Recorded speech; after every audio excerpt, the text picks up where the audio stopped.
Most parents talk to their kids about important topics such as sex, alcohol, and drugs. They teach them how to drive and even a few skills to get ahead in life. But a topic that always seems to be missing is money. Money's a tough subject to discuss with kids, especially when parents feel they don't know enough themselves to teach their kids and are afraid of teaching their kids the wrong things about money. In the book, How to Make Your Kid a Money Genius Even If You're Not, author Beth Kobliner has a few rules to follow when talking to your kids about money. As Kobliner explains, these rules are more like guidelines to keep in mind. The goal is not to be a financial drill sergeant with your kids, but instead keep them in mind and use them when the opportunity presents itself. As Kobliner says, most learning happens in everyday teachable moments. So here are a few rules to make your kid a money genius.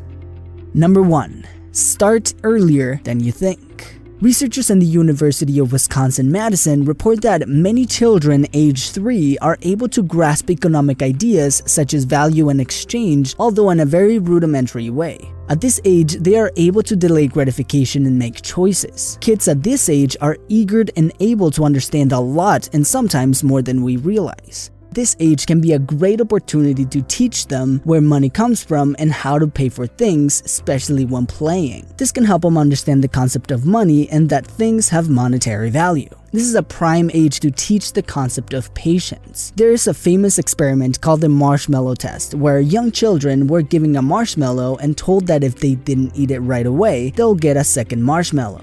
What is interesting is that researchers followed this group of kids for decades and found that those kids who waited for a second marshmallow ended up significantly more successful as adults. They had better relationships, achieved higher levels of education, and earned more money on average. The great news is that patience and delayed gratification can be taught, and this can be done in many ways, at the checkout line at the grocery store or the car ride on the way to the park. A great method to use is to remind them that there's a light at the end of the tunnel, and they can get what they want if they are patient, and show them fun ways to distract themselves to make time go faster. This can be a great age to begin saving money together, whether it's for a specific reason like buying a pizza or a trip to the water park. It can be a great practice to teach the importance of saving money by actually doing it together.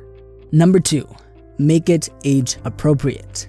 According to Kobliner, it is important to adapt the message to the kid's age level. Teaching kids of preschool age that money has value, where money comes from, that money can be exchanged for things, and begin creating a habit of saving can be a simple yet a great way to start a foundation of good money habits. For an elementary schooler, teaching a concept of opportunity cost and how sometimes they have to stop spending money on the daily Doritos bag to be able to save money to pay for the toy they want. This is where kids begin getting fascinated with earning money so they can do odd jobs or extra jobs in the house outside of chores. This can also be a great age to teach the concept of interest and how some banks keep your money safe while giving you a small percentage of free money.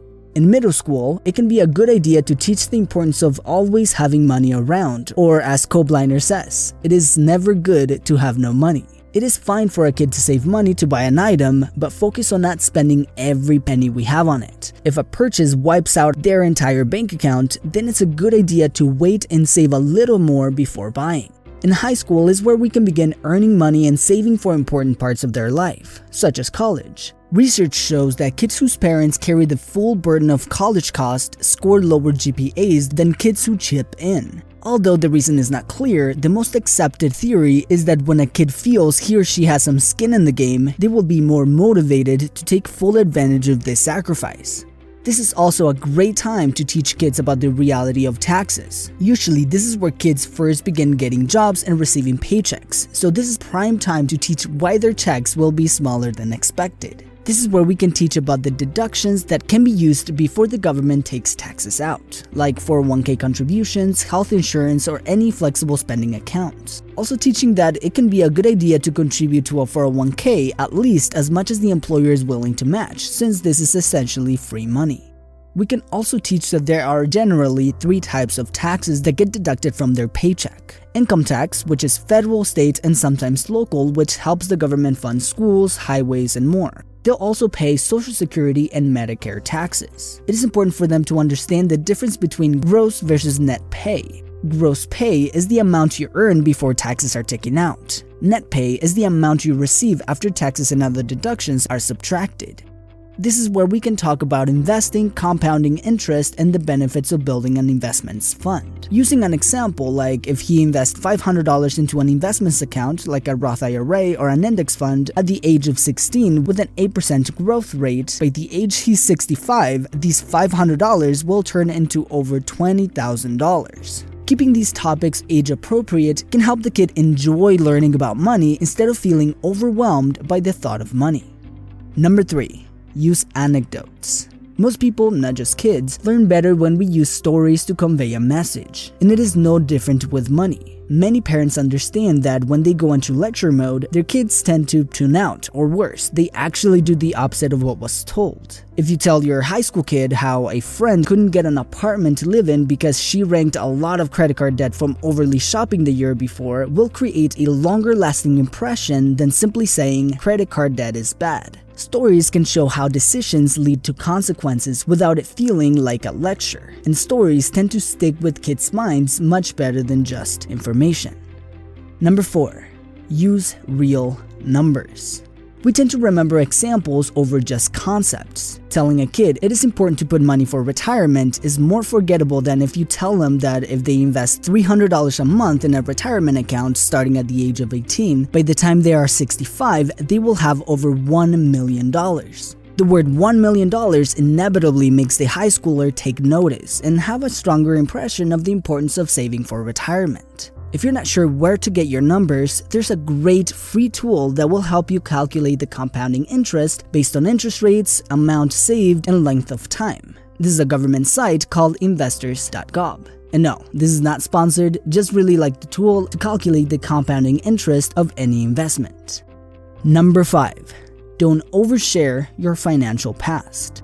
There's been studies that show that kids whose parents share details about their past indulgence in drugs or alcohol are more likely to also indulge in those behaviors. In a similar way, Kobliner suggests that telling your kids about the time you empty your bank account to go on a road trip with your girlfriend might actually glamorize this behavior even if you tried to tell them it was a bad idea. Most of us had made bad financial decisions at some point in our lives, but there's no need for your kids to know that. Number 6. Identify your financial baggage, then leave it behind. For many people, their parents never taught them about money or got their money habits as a result of their parents' behavior, whether they copy their parents' financial patterns or do exactly the opposite. There are many people who blame their financial habits on their parents. Although it's always a good idea to be aware of how your parents handled money and how that has affected your financial behavior, it's not a good idea to use it as an excuse to explain away your bad money habits, or worse, avoid teaching your kids about money. As Kobliner says, identify your financial baggage, then leave it behind. Approach money in a positive way, even if it's not easy at the beginning, to avoid passing this negative feeling about money to your kids. Number 7. Keep money fights behind closed doors. Researchers have found that college students whose parents regularly fought about money when they were younger were 3 times more likely to have credit card debt of at least $500 or more than kids whose parents kept their financial peace. It is very likely that you and your partner might not agree on every money decision, but it is important to shield kids from big money disagreements. A good idea is to create a money timeout for parents only to discuss money decisions. And if it's related to the kids, for example, you can simply tell them, "We're not sure about paying for that yet. We'll discuss it and get back to you." This can show them that you take the time to make those decisions logically instead of emotionally. Number 8. Don't try to keep up with the Joneses or the Kardashians. It is natural to make comparisons with other people, and living on a consumer-centric, media-driven culture doesn't help. Nevertheless, it is important to fight the urge to compare your family's money choices with anyone else's, especially within the hearing range of your kids. Research shows that comparing aspects of their financial life with others make people generally less happy, especially in the world of social media, where we can easily see those with better or who appear to have a better financial life. This can be a particularly dangerous trap. If you want to teach your kids to avoid the trap of keeping up or looking down on their friends or family, stay clear of that behavior yourself. Number 9. There is no need for kids to know which parent makes more.